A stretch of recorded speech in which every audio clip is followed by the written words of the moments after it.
Hello tout le monde. Salut. Nous c'est Pauline et Brice, on est pendant un an en Asie du Sud-Est. Actuellement on est à Khon Kaen en Thaïlande. On vous embarque avec nous, bienvenue dans ce 10e récit d'aventure.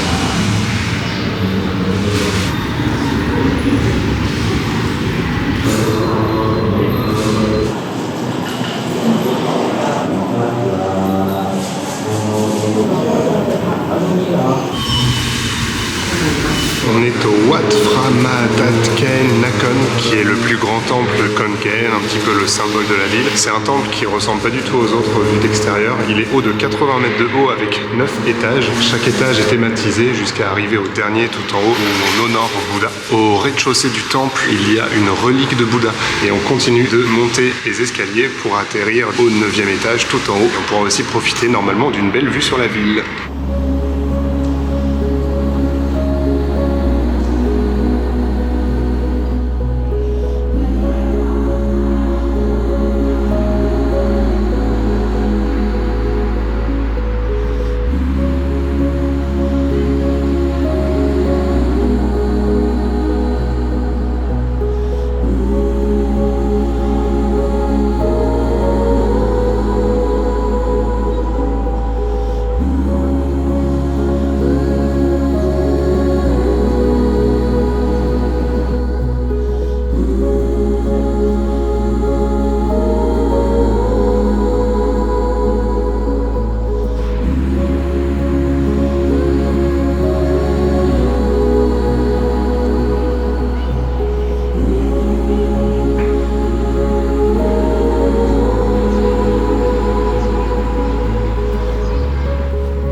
Je voudrais vous parler des reliques du Bouddha parce que je me rends compte que dans les précédentes vidéos j'en ai parlé mais je n'ai pas expliqué ce que c'était. L'histoire remonte à la fin du 19e siècle lorsqu'un monument en Inde s'écroula. On y découvrit des reliques du Bouddha Shakyamuni. C'est le Bouddha qu'on vénère ici dans le bouddhisme traditionnel. Ces reliques sont principalement composées d'os et de cendres et autres parties corporelles. Parfois on y retrouve aussi des bols ou des ustensiles qu'il a utilisés lors de son chemin vers l'illumination. Lorsque l'on a retrouvé les reliques du Bouddha à l'époque, l'Inde et l'Asie étaient principalement colonisées, sauf la Thaïlande. À l'époque, le gouverneur de l'Inde décida donc de disposer ces reliques en Thaïlande. C'est pour ça qu'elles ont été entreposées à Bangkok. Et en l'an 2442, en bouddhiste, une prophétie révéla que des reliques du Bouddha voyageraient jusqu'en Occident, 111 ans plus tard. Et du coup, 111 ans plus tard, la Thaïlande a nommé la France comme étant le pays qui recueillerait ces reliques pour accomplir la prophétie. La France a été choisie parce que c'est le pays des droits de l'homme et le pays qui était le plus ouvert sur le sujet.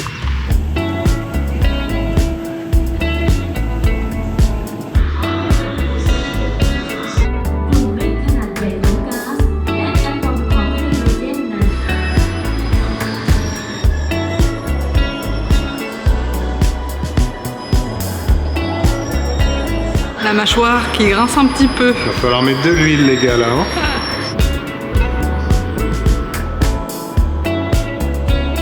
Il n'y a absolument aucune explication en anglais, faut deviner.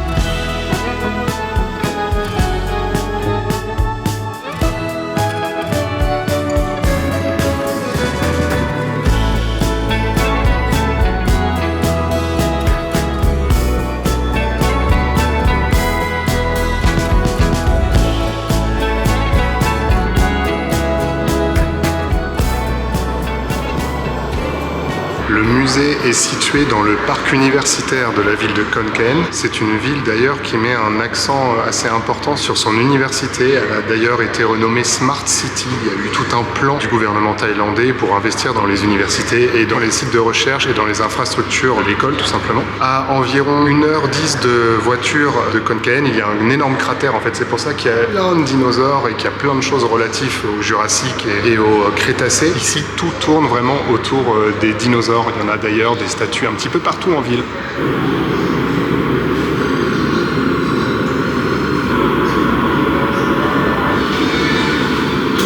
Khon Kaen est également connu pour son métier lié au tissage, le métier de tisserand. Les villages sont maintenant composés de beaucoup de boutiques et c'est un peu difficile de retrouver vraiment le tissage traditionnel.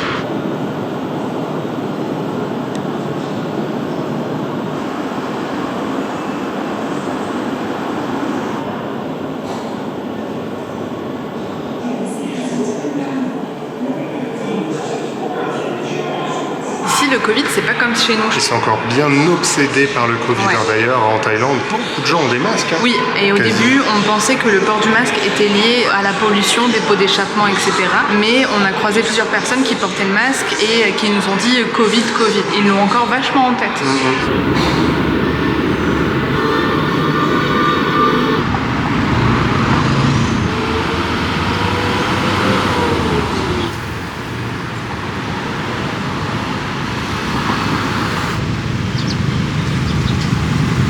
Direction le Bueng Kaen Nakhon Night Market. Et j'en profite aussi pour vous dire un truc que je viens de réaliser, c'est que les Thaïlandais ne marchent pas. Vous ne verrez jamais, ou très peu, un Thaïlandais marcher. Ils sont tous avec des voitures ou des motorbikes. C'était un peu pareil au Cambodge. Ils ne marchent jamais. Je pense que même pour faire 10 mètres, ils prennent le scooter.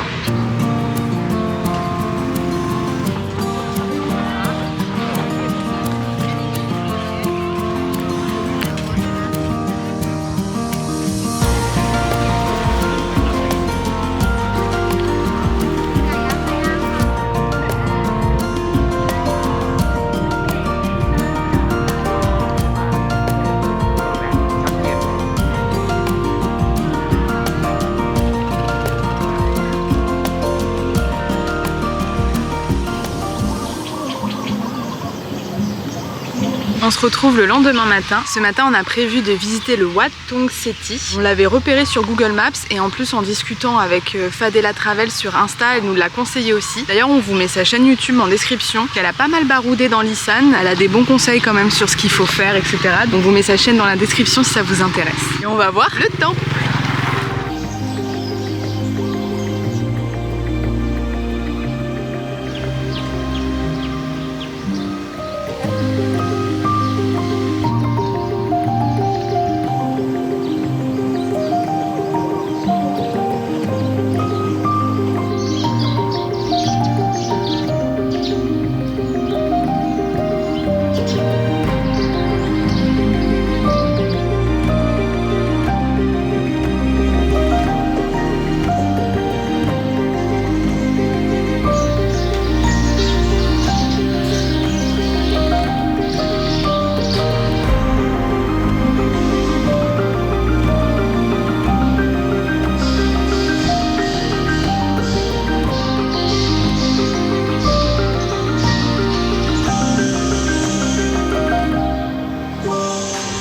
Le temple dans lequel on se trouve a été construit en 1999. Les croyances ici disent que le lieu a été choisi puisque considéré comme une terre sainte, car là où le temple est construit, ce serait l'endroit où se rejoignent les trois mondes. Donc la terre, le paradis et l'enfer. Sur le site du temple, il y a plusieurs bâtiments et il y a un chemin qui mène tout droit vers le Nirvana. Mais pour accéder au Nirvana, il faut d'abord faire face à ses propres kilesas, c'est-à-dire faire face à ses propres démons intérieurs. Il faut en affronter trois: la tentation, la colère et l'ignorance. Et c'est représenté par des petits enfants, des bébés qui se battent contre les crocodiles, puisque les kilesas sont représentés par des crocodiles. Pour faire face à nos démons, il faut franchir un pont et ce pont surplombe une rivière. La rivière s'appelle la Samsara et c'est cette rivière qui mène au Nirvana.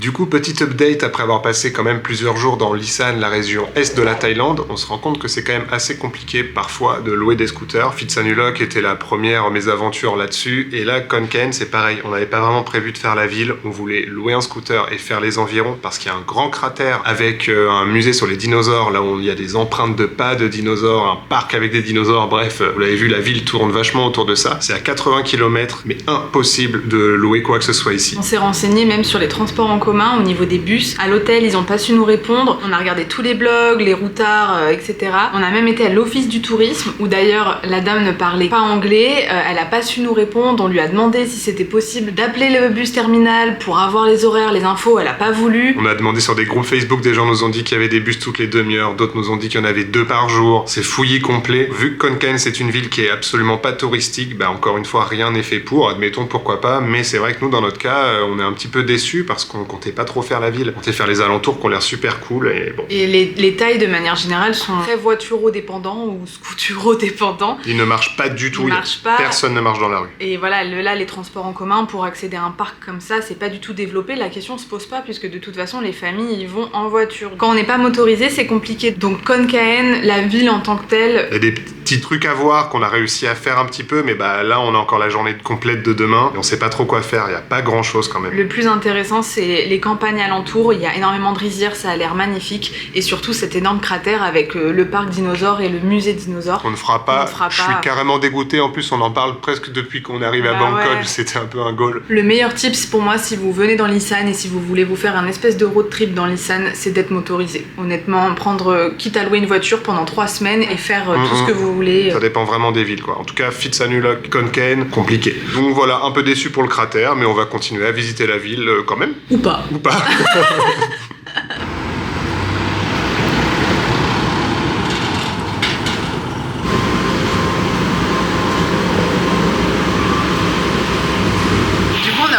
Au niveau du transport, on a pris le train depuis Nong Khai jusqu'à Khon Kaen. Petit tips pour le train, que ce soit sur One2Go Asia ou alors sur le site officiel type SNCF Thaï qu'on peut vous mettre juste ici pour info. Si vous faites un trajet assez court, vous ne pourrez pas réserver sur le site, ce sera impossible, ça vous marquera un message d'erreur. Et si vous vous rendez directement à la gare, c'est la même chose, on n'acceptera pas de vous vendre le billet puisque on vous annonce que le billet doit s'acheter le matin même du train. En gros, les trajets de train, ça fait des grandes portions et si vous faites une petite portion dans cette grande portion, vous n'êtes pas prioritaire, mais on a une petite astuce. Plutôt que de sélectionner l'arrêt auquel vous devez descendre, de choisir un arrêt après ou alors encore après. Vous allez payer plus cher, mais du coup comme vous allez faire une portion plus grande sur la ligne, vous serez autorisé et vous allez pouvoir sur le site prendre votre billet directement. Vous êtes sûr d'avoir une place parce que si vous faites pas ça, il y a de fortes chances. Nous on a regardé, le train était déjà presque complet, c'est pour ça qu'on a pris un arrêt après et on a pu le prendre via internet.